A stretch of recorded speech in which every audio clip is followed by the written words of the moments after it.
Bonjour chers spectateurs et bienvenue dans notre émission La Cachette du Geek.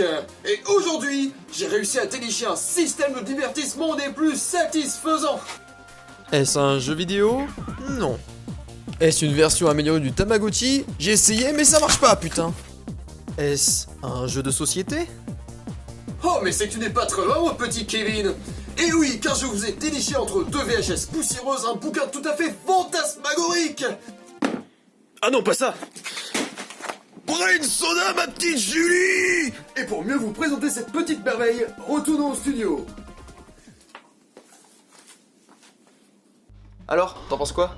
Ouais, ça rend bien, c'est de mieux en mieux. T'as pensé à faire de la télé? Oh bah non, j'ai pas envie d'être animateur, hein. Et puis, j'ai tellement plus de chances d'être dans Striptease que Game One.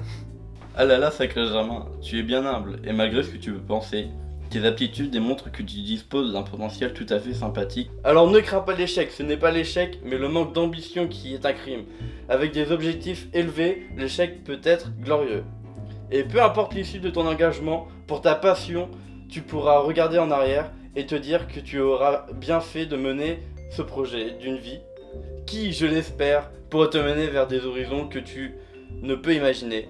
Alors fonce pour tes rêves et tu pourras te dire que tu aurais eu du regret de ne pas te lancer, que le regret est pire que même l'échec. Ah, t'as sûrement raison. Je vais peut-être postuler pour l'émission Striptease. Mais quel comique. Tu pourrais aussi t'orienter vers une carrière de comédien, voire même tenter d'aller sur les planches pour t'exprimer à travers de magnifiques envolées lyriques. Et Ta gueule, tu parles trop. Oui, pardon. Enfin, je vais faire un petit tour par les toilettes.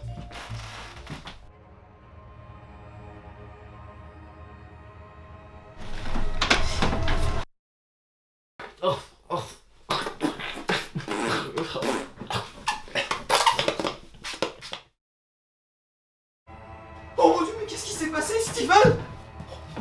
Oh non, c'est pas vrai. C'est encore plus vrai que dans nos jeux d'horreur, hein.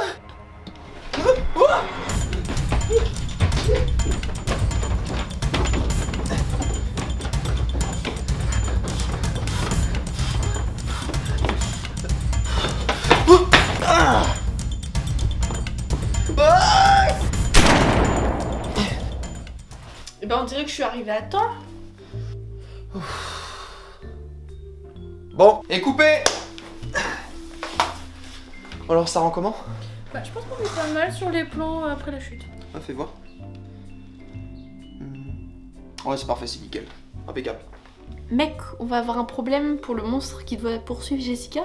On n'a pas assez de carton. Bon, on se débrouillera, t'inquiète. De toute façon, on pourra pas faire pire que dans les Power Rangers, hein.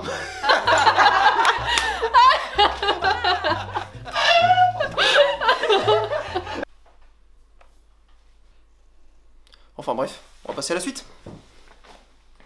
Hop là, comme ça va faire plus de commentaires sur la vidéo.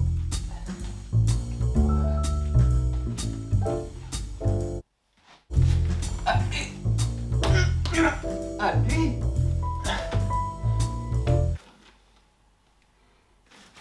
Amateur de nanar, de série B, de navets et évidemment de jeux de rôle, j'ai exactement ce qu'il vous faut. Brain Soda, c'est un jeu de rôle humoristique dédié aux films qui passent au second plan ou qui restent dans notre mémoire tellement ils étaient merdiques. Avec ce jeu de rôle, on a l'occasion de bien se marrer et je vais essayer de vous montrer comment. Mais avant ça, un peu d'histoire. Brain Soda puise son univers en bonne partie des séries B. Ce terme désigne à l'origine des films au budget réduit, projetés en première partie d'une séance de 2 films. Ce type de projection était très courant durant l'âge d'or d'Hollywood avant la Seconde Guerre mondiale. Après la guerre, la mode des films d'exploitation prend de l'ampleur avec la disparition de la censure. Ces films, traitant pour la plupart des sujets tabous comme la violence, la drogue, le sexe, les scènes gore et toute autre joyeuseté, ont pour objectif de maximiser les bénéfices en réduisant les coûts au maximum au détriment de la qualité des films tout en profitant de ces sujets sensationnels. Les séries B et films d'exploitation ont de plus bénéficié de la popularité des drive-in, une manière de consommer du cinéma en venant avec sa voiture. Un avantage non négligeable pour certains, notamment les parents pouvant venir avec leurs enfants sans déranger les autres, ou certains malins qui se cachaient dans les coffres pour payer moins de billets. On revoit ainsi la projection de plusieurs films par séance, permettant alors aux films à petit budget de trouver leur place.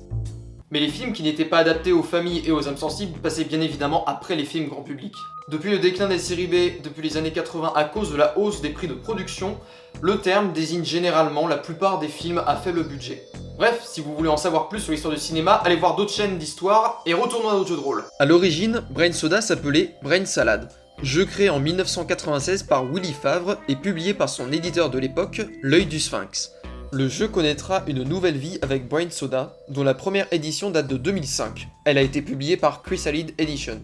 Une deuxième édition de Brain Soda a été publiée en 2008 par Holy Flamme, et c'est celle-ci que j'ai actuellement. Elle ressemble beaucoup à la première, et ce que je vais dire dans cet épisode peut être alors à peu près valable pour les deux éditions. En tout cas, c'est ce qui me semble d'après mes documentations. Si vous avez la première édition et qu'il y a des différences, eh bien, tant pis. Mais alors, à quoi ça ressemble Brain Soda ? Ben déjà, ça parle de série B, de nanar, de films à petit budget, faut suivre un petit peu quand même. Et ce jeu vous permet d'incarner des personnages, ici appelés victimes, et ils portent bien leur nom, qui sont les protagonistes d'un film. Et nous avons la plupart du temps des films d'horreur avec des jeunes gamins à peine entrés dans l'âge adulte et qui sont bourrés de clichés. Jean-Baptiste, le gosse de riche, Quentin, le geek no life, Sandra, la Lara Croft Eco Plus, et bien d'autres. Mais tu peux bien sûr trouver d'autres genres de films, comme les space opéra ou les films d'épouvante un peu plus sérieux. Il est même possible d'adapter Brain Soda pour en faire un authentique jeu d'horreur si on le souhaite. Parlons maintenant de certains aspects du jeu au niveau de son fonctionnement. Les personnages de Brain Soda ont 8 caractéristiques: muscles, souplesse, cervelle, sens, tripes, psy, bagou et bordée de nouilles qui représentent la chance. Celles-ci ont une valeur allant de 0 à 10, sachant que les humains ne peuvent avoir plus de 5 à une caractéristique. Pour guider la répartition des points de caractéristiques, dont le nombre dépend de l'âge du personnage la plupart du temps, celle-ci s'effectue en suivant des restrictions dues au choix d'un archétype pour son personnage. Par exemple, le sportif con a minimum 2 en muscles et maximum 2 en cervelle. Pour les actions demandant des tests, on utilise un dé dont la valeur dépend de la difficulté de l'action et on peut aller du dé à 4 faces au dé 20. Le résultat du jet de dé devant être inférieur ou égal à la valeur de la caractéristique concernée pour être considéré comme réussi. Avoir 1 signifie une réussite critique et la valeur maximale du dé, un échec critique. Il est possible de réduire la difficulté d'un jet de dé en dépensant un point de Director's Cut par niveau de difficulté du jet. Mais ces points étant difficiles à obtenir, il faut être économe au possible. Mais vu que nous sommes dans un jeu mettant en avant parfois des scènes gore, nos personnages ont évidemment des points de vie. 15 au total, et ces points de vie baissent très facilement. Il faut s'attendre à avoir souvent au moins un des personnages qui finit les boyaux à l'air avec un rendu visuel à base de ketchup et de tripes à la mode de camp. À chaque palier de 5 points de vie perdus, les personnages subissent un malus de plus en plus lourd au test, ce qui ne facilite pas la tâche. Un autre élément de jeu qui donne encore plus d'ambiance à notre jeu de rôle est l'utilisation des clichés. Des événements s'insérant dans le tournage du film qui vont permettre aux joueurs et aux maîtres de jeu d'influencer la partie. Chacun va en tirer seulement un au hasard au dé à 20 faces et ne peut l'utiliser qu'une seule fois, sachant que cette utilisation doit être faite de manière cohérente par rapport au scénario. On a par exemple la possibilité d'intégrer volontairement un faux raccord, de retourner entièrement une scène, ou de simuler une grève du chef éclairagiste qui va éteindre les lumières. Dernier point notable, il est possible de faire jouer plusieurs films aux mêmes acteurs, voire de partir sur une campagne, c'est-à-dire une longue aventure s'étalant sur plusieurs séances, pour suivre les carrières de ces acteurs. Les points d'expérience étant ici des points de box-office qui reflètent la popularité de l'acteur ou du personnage qu'il incarne. Et voilà pour les particularités de Brain Soda. Avec cet ouvrage, on tient un jeu de rôle original et décalé qui nous permet de faire des parties bien marrantes, et en plus qui nous permet de varier les plaisirs en ne se limitant pas à un seul univers. Et oui, c'est un multivers dans le multivers. Maintenant, il ne nous reste plus qu'à dégainer vos caméras et vos lampes de chantier en guise d'éclairage, et c'est parti pour les tournages. Oh mais non, on peut plus sortir maintenant!